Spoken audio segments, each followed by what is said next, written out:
ذرا سوچئے، اگر کوئی دعویٰ کرے کہ اس کائنات کا ہر ذرہ، یعنی یہاں تک کہ ایک کٹر ایتھیزم کو ماننے والا شخص بھی جسمانی طور پر پہلے سے ہی ایک مذہب پر عمل کر رہا ہے، تو یہ بات کتنی عجیب لگتی ہے نا؟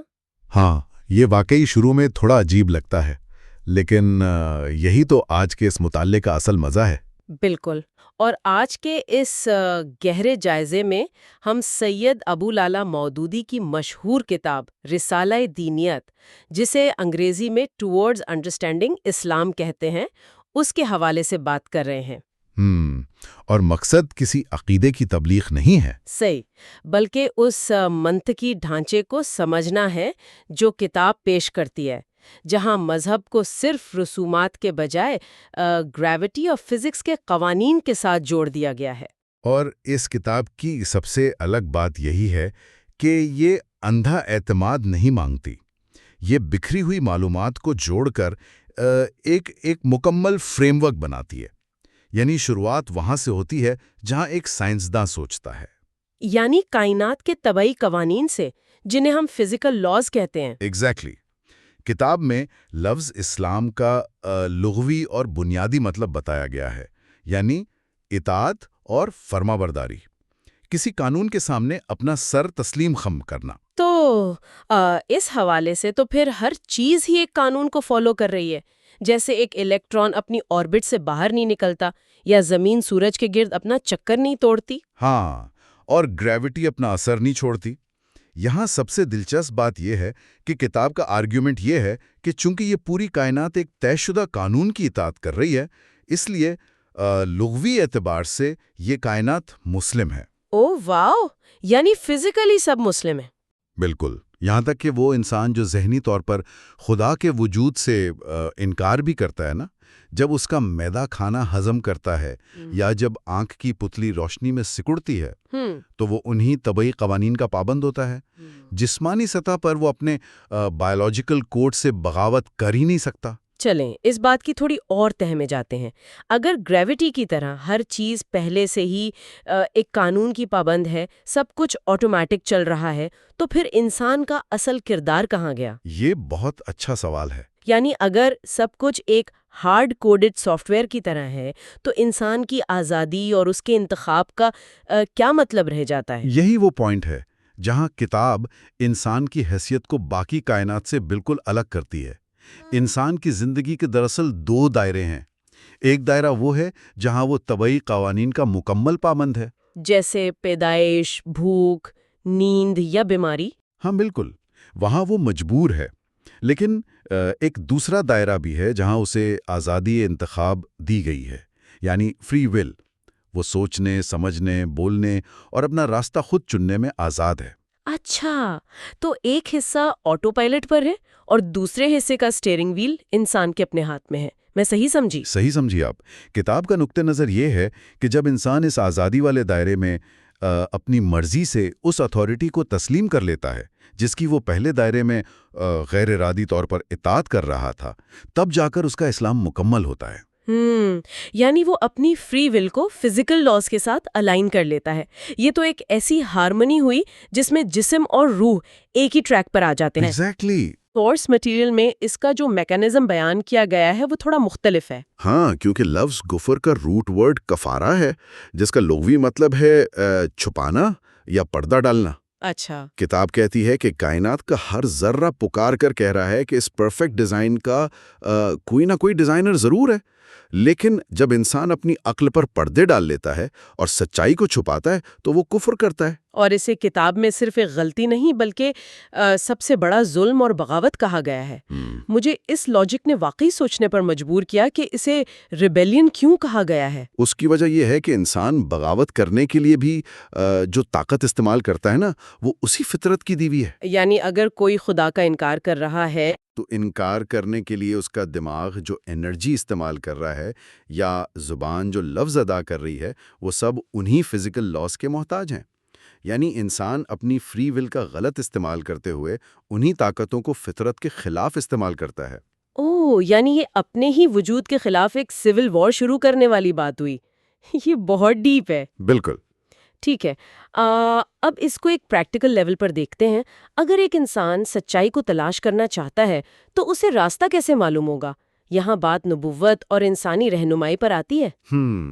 اگر میں اسے روزمرہ کی زندگی سے جوڑوں تو مثال کے طور پر مجھے اگر ہارٹ بائی پاس کروانا ہے، میں خود اپنی سرجری تو نہیں کر سکتی نا؟ ظاہر ہے نہیں۔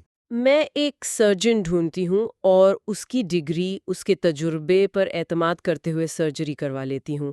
یہ اندھا بھروسہ تو نہیں ہوتا، ایک ٹریک ریکارڈ پر ہوتا ہے۔ تو کیا نبوت اور غیب پر ایمان کا کانسیپٹ بھی کچھ ایسا ہی نہیں ہے؟ آپ نے بالکل وہی منطق بیان کی ہے جو اس کتاب میں ہے۔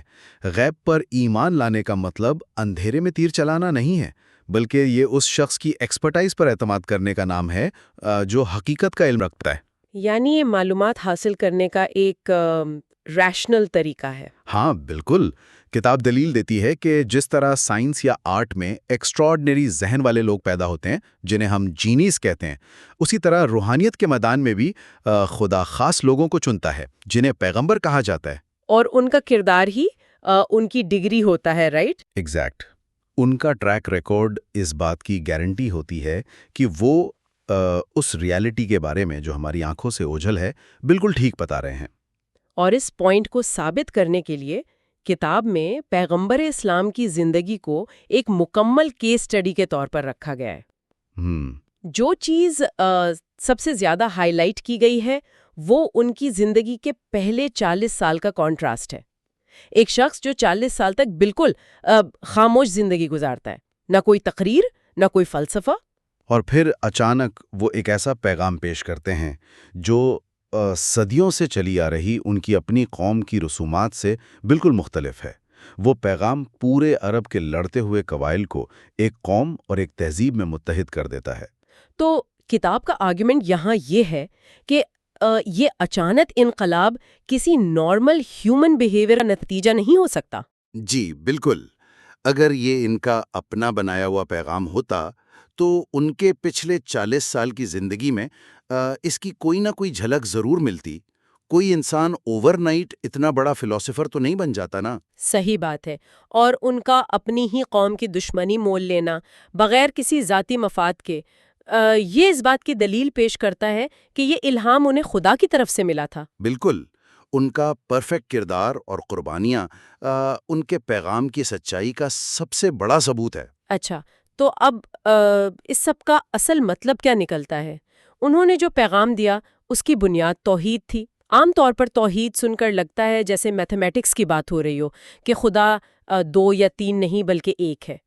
لیکن کتاب اسے صرف ایک نمبر سسٹم نہیں بلکہ ایک زبردست سائیکولوجیکل ٹول کے طور پر پیش کرتی ہے۔ تو لا الہ الا اللہ کا اقرار ایک عام انسان کی روزمرہ زندگی کو کیسے بدلتا ہے؟ دیکھیں، کتاب بتاتی ہے کہ توحید کا عقیدہ دراصل انسان کو ہر قسم کے خوف سے آزاد کر دیتا ہے۔ اگر ایک انسان مانتا ہے کہ نفع، نقصان، زندگی اور موت صرف ایک اتھارٹی کے ہاتھ میں ہے، تو کیا وہ کسی دنیاوی طاقت سے ڈرے گا؟ ظاہر نہیں، وہ کسی کی جھوٹی خوشامد نہیں کرے گا اس ڈر سے کہ اس کا رزق چھین لیا جائے گا۔ ایگزیکٹ، وہ سوسائٹی کے خوف اور مایوسی سے آزاد ہو جاتا ہے۔ کتاب یہاں بہت واضح کرتی ہے کہ شرک یعنی ملٹیپل طاقتوں کو شریک ٹھہرانا انسان کو بزدل بناتا ہے۔ یعنی توحید کا اقرار انسان کو بہادر اور خوددار بناتا ہے۔ اسے پتا ہوتا ہے کہ فائنل اپروول اوپر سے آنا ہے۔ ہاں، اور یہ سیلف ریسپیکٹ کا سب سے بڑا سورس بن جاتا ہے۔ اچھا، اب جب اتھارٹی ایک ہی ہے تو جواب دہی کا کانسیپٹ بھی آئے گا، یعنی آخرت۔ مجھے کتاب کی وہ مثال بہت زبردست لگی جہاں فزیکل لاز اور مورل لاز کا موازنہ کیا گیا ہے۔ وہ آگ والی مثال۔ ہاں، مثال کے طور پر اگر آپ کے پاس پیٹرول اور ماچس ہے اور آپ کسی کا گھر جلا کر قانون سے بچ نکلتے ہیں، اب طبعی قوانین نے اپنا کام کر دیا، آگ لگ گئی، گھر جل گیا، فزیکل یونیورس ڈزنٹ کیئر، لیکن اخلاقی اور عقلی نتیجہ کہاں گیا؟ مجرم تو بچ نکلا نا۔ اگر ہم اسے بڑی تصویر کے ساتھ جوڑ کر دیکھیں تو کتاب کا سب سے مضبوط پوائنٹ یہی ہے، اس دنیا میں جو فزیکل لاز ہیں وہ تو اپنا مکمل نتیجہ دکھاتے ہیں، لیکن جو مورل لاز ہیں یعنی انصاف یا ظلم یہ اپنا انجام پورا نہیں کر پاتے۔ صحیح۔ اگر ایک شخص نے پوری زندگی انصاف کے لیے قربانی دی اور اسے دنیا میں صرف تکلیف ملی تو جسٹس کہاں ہے؟ یا ایک ظالم شخص سکون سے مر گیا تو پھر انصاف کہاں گیا؟ اگر کہانی یہاں ختم ہو جاتی ہے تو یہ پورا ڈیزائن ہی بے تکا ہو جاتا ہے۔ بالکل۔ عقل اور انصاف کا تقاضا ہے کہ ایک ایسا ارتقائی مرحلہ ضرور آئے جہاں اخلاقی قوانین کی حکمرانی ہو، جہاں ہر عمل کا پورا بدلہ مل سکے۔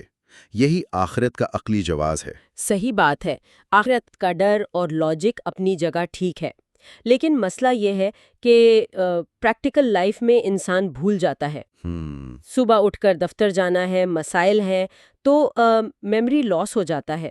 اب اس مائنڈ سیٹ کو مینٹین کیسے رکھا جائے؟ اور اسی لیے کتاب عبادت کے تصور کو پیش کرتی ہے، لیکن چند رسومات کے طور پر نہیں، بلکہ ایک کنٹینیوس ٹریننگ پروگرام کی طرح۔